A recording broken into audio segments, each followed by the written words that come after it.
मोदी यानी नरेंद्र दामोदर दास मोदी। नरेंद्र मोदी को आज कौन नहीं जानता है।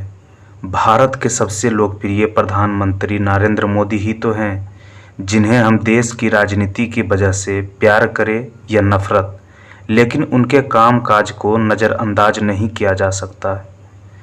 दोस्तों, बताते चले कि मोदी जी का जीवन बहुत ही साधारण तरीके से शुरू हुआ, मगर अपनी देशभक्ति, अपने जज्बे और अपनी मेहनत के दम पर उन्होंने ऐसी सफलता हासिल की जिनके बारे में कोई सोच भी नहीं सकता था। लोग अपने बचपन के समय में खेलने कूदने में अपना समय बिताते हैं। तब उस समय उन्होंने अपने घर की आर्थिक सहायता के लिए अपने पिता के दुकान में हाथ बटाए और ट्रेन के डिब्बों में जा जाकर चाय बेची। लेकिन उस समय के उस बच्चे के मन में कुछ और ही चल रहा था। मोदी जी का जीवन विस्तार में जानने की कोशिश करते हैं। नरेंद्र मोदी का जन्म 17 दिसंबर 1950 को मुंबई राज्य के मेहसान जिले के बड़नगर गांव में हुआ था। बता दूं कि मुंबई राज्य पहले भारत का ही एक राज्य था, जिसे 1 मई 1960 में अलग कर गुजरात और महाराष्ट्र बना दिया गया था। तो इस तरह से मोदी जी का जन्म स्थल गुजरात राज्य के अंतर्गत आता है। नरेंद्र मोदी का पिता का नाम दामोदर दास मूलचंद मोदी है और मां का नाम हीराबेन मोदी। और मोदी का परिवार बहुत ही गरीब था और वह छोटे से कच्चे मकान में रहते थे। नरेंद्र मोदी अपने माता पिता के कुल 6 संतानों में तीसरे पुत्र थे। मोदी के पिता रेलवे स्टेशन पर चाय की एक छोटी सी दुकान लगाते थे, जिसमें नरेंद्र मोदी भी उनका हाथ बटाते, बल्कि ट्रेन के डिब्बों में जा जाकर चाय भी बेचा करते थे। लेकिन हाँ, चाय की दुकान के साथ साथ मोदी पढ़ाई लिखाई का भी पूरा ध्यान रखते थे। मोदी के टीचर बताते हैं कि नरेंद्र पढ़ाई लिखाई में एक साधारण छात्र रहा है, लेकिन वह नाटकों और भाषणों में जमकर हिस्सा लेते थे और उन्हें खेल कूद में भी बहुत दिलचस्पी था। उन्होंने अपनी स्कूल की पढ़ाई अपने बड़नगर से की। सिर्फ 13 साल की उम्र में नरेंद्र मोदी की सगाई जसोदाबेन चमनलाल के साथ कर दी गई और फिर 17 साल की उम्र में ही उनकी शादी हो गई। लेकिन यह शादी कुछ ही दिन तक रहा, फिर वह दोनों अपनी इच्छा से अलग हो गए। नरेंद्र मोदी का मानना है कि एक शादीशुदा के मुकाबले अविवाहित व्यक्ति भ्रष्टाचार के खिलाफ ज़्यादा जोरदार तरीके से लड़ सकता है, क्योंकि उनको उसकी पत्नी, परिवार और बाल बच्चों की कोई चिंता नहीं रहती है। बचपन से ही मोदी में देशभक्ति कूट कूट कर भरा हुआ था। 1962 में जब भारत चीन युद्ध हुआ था, उस समय मोदी रेलवे स्टेशन पर जवानों से भरी ट्रेनों में जा जाकर चाय बेचा करते थे। और 1965 में भारत पाकिस्तान के समय युद्ध में भी मोदी ने जवानों की खूब सेवा की थी। और फिर वह 1971 में वह आरएसएस के प्रचारक बन गए और अपना पूरा समय आरएसएस को देने लगे। वह वहाँ पर सुबह 5 बजे उठ जाते और देर रात तक काम करते। प्रचारक होने की वजह से मोदी जी ने गुजरात में अलग अलग जगह जाकर लोगों की समस्या बहुत करीब से जाकर समझते थे और भारतीय जनता पार्टी का आधार मजबूत करने में महत्वपूर्ण रोल निभाया।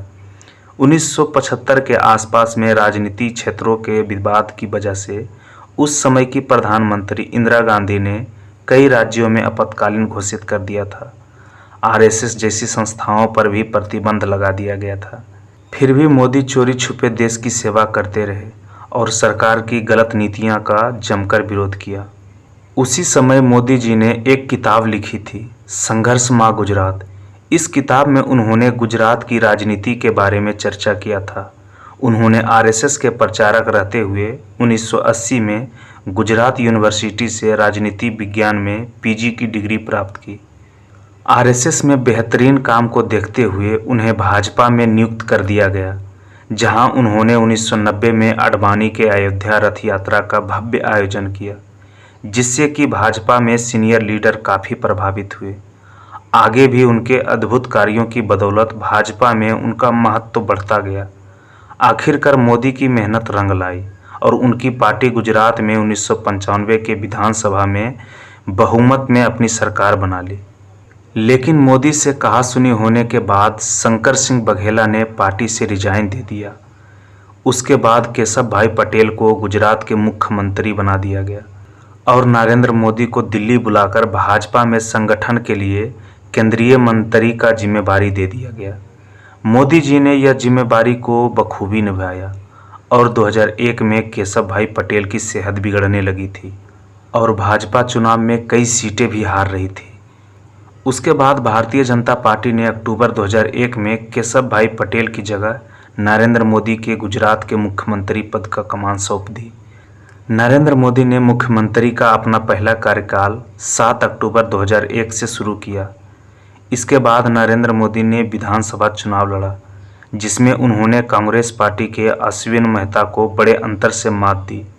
मुख्यमंत्री पद पर रहते हुए बहुत ही अच्छे तरीके से अपना कार्यकाल संभाला और गुजरात को फिर से मजबूत कर दिया। उन्होंने गांव-गांव तक बिजली पहुंचाई, टूरिज्म को बढ़ावा दिया। देश में पहली बार किसी राज्य की सभी नदियां को एक साथ जोड़ा गया, जिसमें पूरे राज्य में पानी की प्रॉब्लम सॉल्व हो गई। एशिया का सबसे बड़ा सोलर पार्क का निर्माण गुजरात में ही हुआ और इन सब के अलावा भी उन्होंने बहुत सारे अद्भुत कार्य किए। देखते ही देखते गुजरात को देश के सबसे बेहतरीन राज्य बना दिया और मोदी खुद गुजरात के सबसे लोकप्रिय मुख्यमंत्री बन गए। लेकिन उसी बीच मार्च 2002 में गुजरात के गोधरा कांड से नरेंद्र मोदी का नाम जोड़ा गया। इस कांड के लिए न्यूयॉर्क टाइम ने मोदी प्रशासन को जिम्मेदार ठहराया और फिर कांग्रेस सहित विपक्षी दलों ने उनके इस्तीफे की मांग की। दोस्तों, गोधरा कांड में 27 फरवरी 2002 को गुजरात के गोधरा नाम के शहर में रेलवे स्टेशन पर साबरमती एक्सप्रेस को आग लगाए जाने के बाद 59 लोगों की मौत हो गई थी, जिसके बाद गुजरात में सांप्रदायिक दंगे भड़कने शुरू हो गए और फिर 28 फरवरी 2002 को गुजरात के कई इलाकों में सांप्रदायिक दंगा बहुत ही ज़्यादा तरीके से भड़क गया, जिसमें से 1200 से अधिक लोग मारे गए। इस घटना के बाद जांच के लिए उच्चतम न्यायालय ने विशेष जांच दल बनाई और फिर दिसंबर 2010 में जांच की रिपोर्ट के आधार पर फैसला सुनाया गया। नरेंद्र मोदी के खिलाफ कोई ठोस सबूत नहीं मिला और मोदी का कामकाज का तो कोई मुकाबला ही नहीं था। मोदी के अच्छे डिसीजन की कार्य की वजह से गुजरात के लोगों ने मोदी को 4 बार लगातार अपना मुख्यमंत्री बनाया। गुजरात में मोदी की सफलता देखकर बीजेपी के सीनियर नेताओं ने मोदी को 2014 के लोकसभा चुनाव के लिए प्रधानमंत्री उम्मीदवार के रूप में घोषणा किया, जिसके बाद मोदी ने पूरे भारत में बहुत सारी रैलियां की और साथ ही साथ उन्होंने सोशल मीडिया का भी भरपूर लाभ उठाया और लाखों लोगों तक अपनी बात रखी और उन्हें भारी मात्रा में वोट मिले और वह भारत के 15वें प्रधानमंत्री बने।